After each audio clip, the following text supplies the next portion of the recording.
Hello everyone, we'll soon have our pre-release for Dominaria, and today I'm going to give you a couple of advices regarding how to play a good deck, and I'm going to show you also the best red cards and playable cards for red. As you may know, pre-releases have limited cards. You have 6 boosters to choose from, therefore the majority of your cards will be common and uncommon, and I'm going to show you the best and playable cards in the uncommon and common slot for red.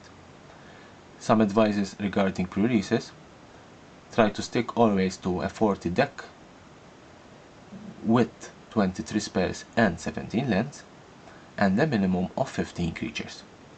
Always try to play a 2-color deck and try to avoid playing 3 or more colors, as this type of format is very difficult to play more than 2 colors. Let's begin our cards for red.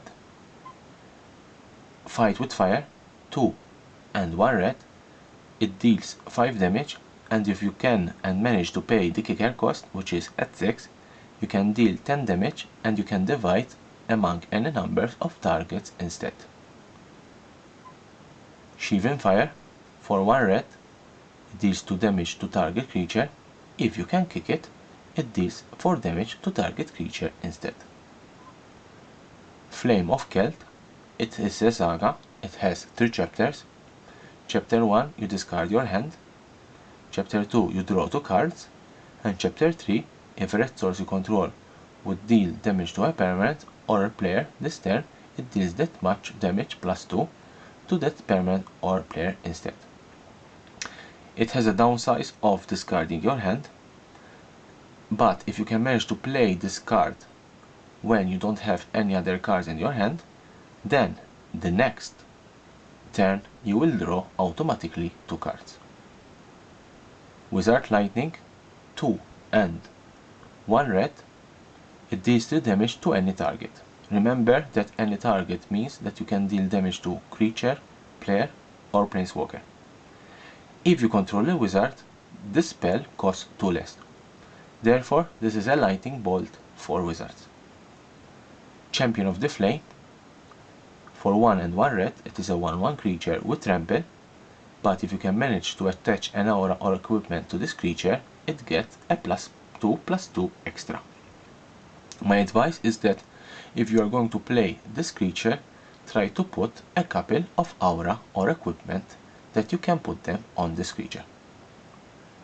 Gitu Chronicle, 1 and 1 red, for 1/3, when it enters the battlefield, if you kick it, you can return target instant or sorcery card from your graveyard to your hand.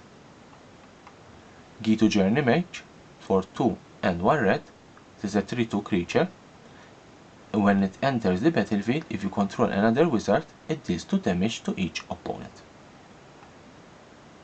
Gitu Lava Runner, 1, it's a 1-drop, it's a 1/2, and as long as there are 2 or more instant or sorcery cards in your graveyard, it gets an extra +1/+0, and it also has haste.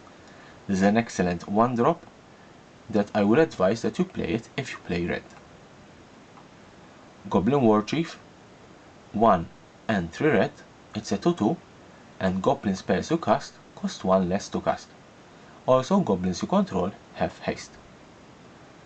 It gives haste to himself also.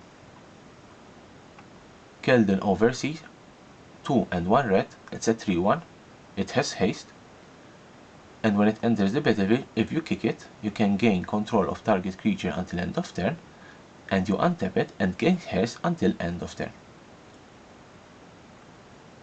Scare Prospector, it's also a 1-drop, it's a goblin. You sacrifice a goblin, you add 1 red.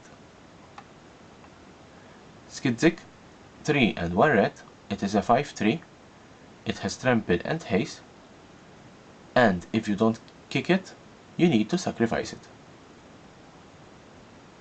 Warcry Phoenix, 3 and 1 red, it has 2/2, it's a flying and has haste, and whenever you attack with 3 or more creatures, you may pay 2 and 1 red.